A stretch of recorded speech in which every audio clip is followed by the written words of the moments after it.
Today, I'm going to be talking about why you should create holiday theme music for sync licensing. We're going to discover why creating this holiday theme music can significantly enhance your sync licensing career and opportunity. But first, let's talk about why you should listen to me. I have 10 plus years in sync licensing. I have a decade of experience placing music across film, TV, and brand campaigns. I have actual proven holiday music success. I've secured holiday related sync placements with brands like GQ and Oreos, as well as over 80 other brands specializing in festive and emotional music moments. I've also done a lot of viral reach with my holiday music. My Christmas lo-fi jazz album has generated hundreds of millions of views on TikTok, which has proved real-world audience impact. And on top of that, I also have publishing expertise. I run a publishing company called Elizabeth Music Group that currently has over 100 musicians signed to it. This is a publishing company with a major focus on sync licensing, global pitching, and creative development. Many of our writers have had success with sync licensing through my company and through my teaching. Get into this. But first, we got to cover what is sync licensing. If you don't know this term, we're going to establish it very quickly and then get into holiday music. So, sync is when music is paired with visual media. It's used in TV, film, and trailers, an ad in a brand campaign, streaming, and social media content. Anytime that you see a song paired with visual media, that is going to be sync. Now we're going to talk about the untapped potential of holiday themed music. This is a lucrative opportunity for musicians looking to find sync success. Most artists focus on singles, albums, and viral moments, but there's another lucrative path toward building a career in music. That is sync licensing. And within sync, holiday music is one of the most overlooked yet profitable niches. From Christmas to Halloween, these songs can power countless seasonal campaigns every year. And with movies and advertising always incorporating seasonal soundtracks, this genre opens doors to generate income and gain exposure, making it an ideal time to invest in this hidden gold mine for your music career. This is an income stream that a lot of people really ignore, but it truly is a hidden gold mine. I have friends who make hundreds of thousands of dollars every single holiday season just from their sync licensing from holiday music. Now, here is why there's a lot of opportunity in holiday music, because we need to understand the why beyond that point. Creating holiday themed music is a strategic move, and it can help you boost your visibility and income, especially during the holiday season. The holidays create surges in demand for themed music. Think about a cozy Christmas ad, a spooky, scary Halloween trailer, some romantic Valentine's Day promo, or an upbeat 4th of July TV spot. Brands and content creators urgently need music that fits the season, and creators with ready to license tracks will get picked first. Here's the 3 reasons why I think that holiday music is one of the most profitable niches in licensing. Number one, there's an increased demand. This holiday season generates an increased demand for seasonal music across various media platforms and types. This is great because there's a lot of people who are trying to supply, but if the demand goes up, it makes the supply more valuable. That's simple. More people need this music, and you have to match that demand. And so that's a great place to be, is that a lot of people are looking for this. There's the TV and film surge. I believe that TV and film are some of the most lucrative sync placements. With over a decade in this space, that's what I've seen. And there is a notable surge in TV and film productions that are seeking holiday themed soundtracks during these festive periods. I believe that this is a great place to get some of your initial credits, and you're able to skip a lot of steps with working with these bigger brands faster during this TV and film surge. The other thing with holiday music is that you have an actual wider audience reach.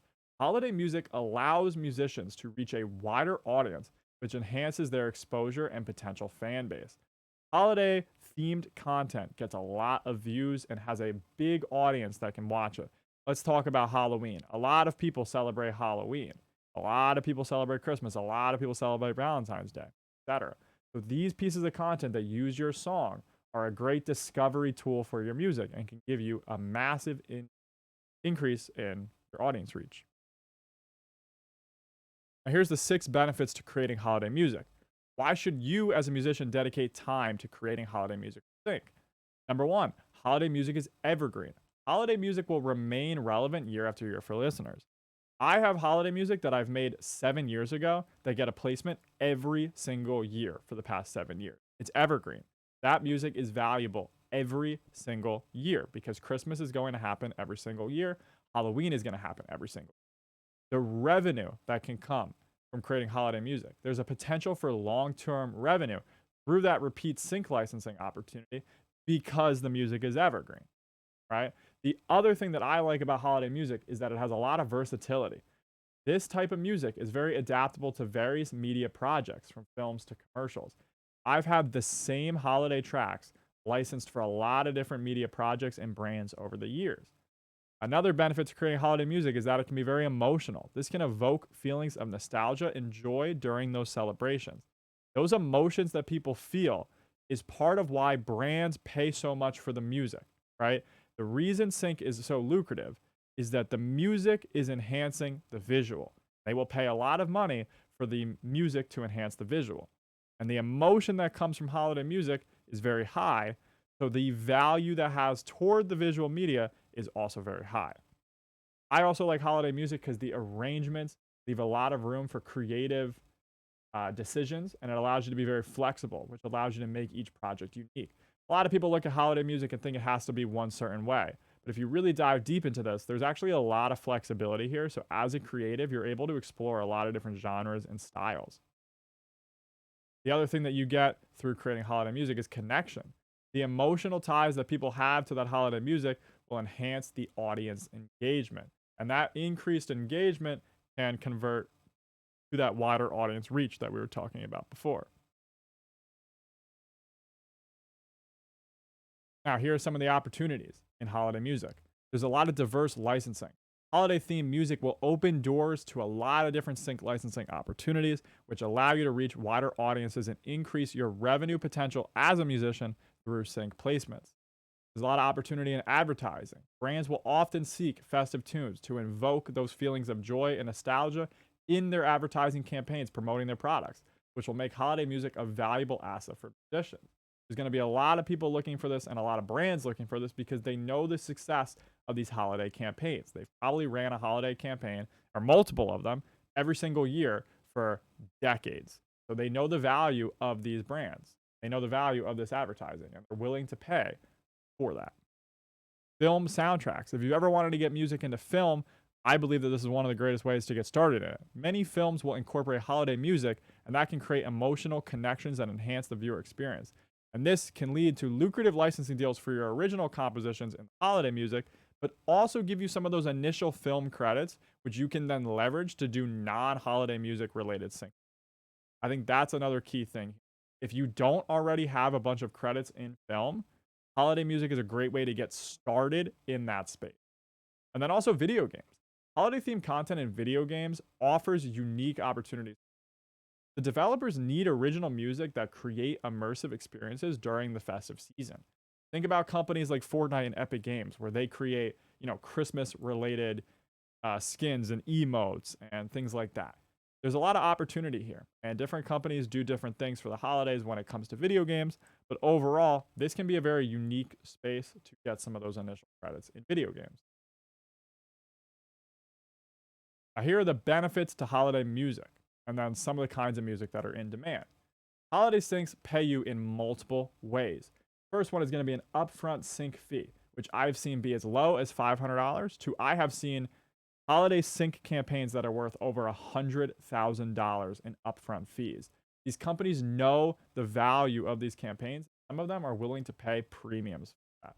But on top of getting the upfront fee, you also can earn publishing royalties through performance royalties and mechanical royalties.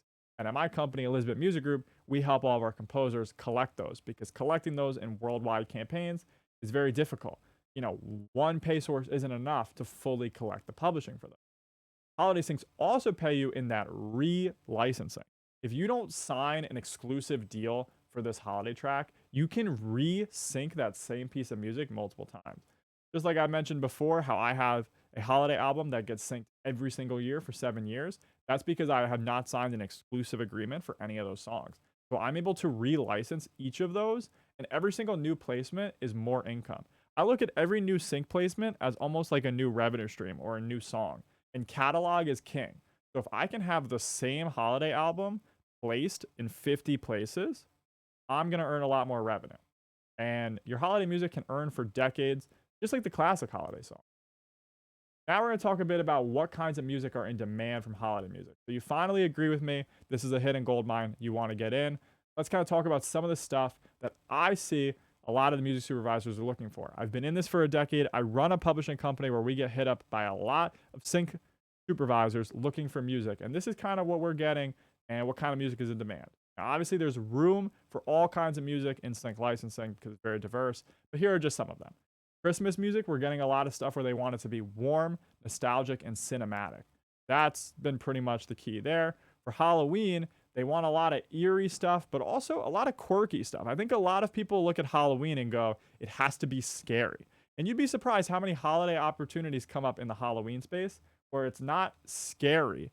They're looking for something a little more like goofy or comical. And that's been something we've seen a lot. And also this cinematic pop trap kind of space has also been really big for Halloween.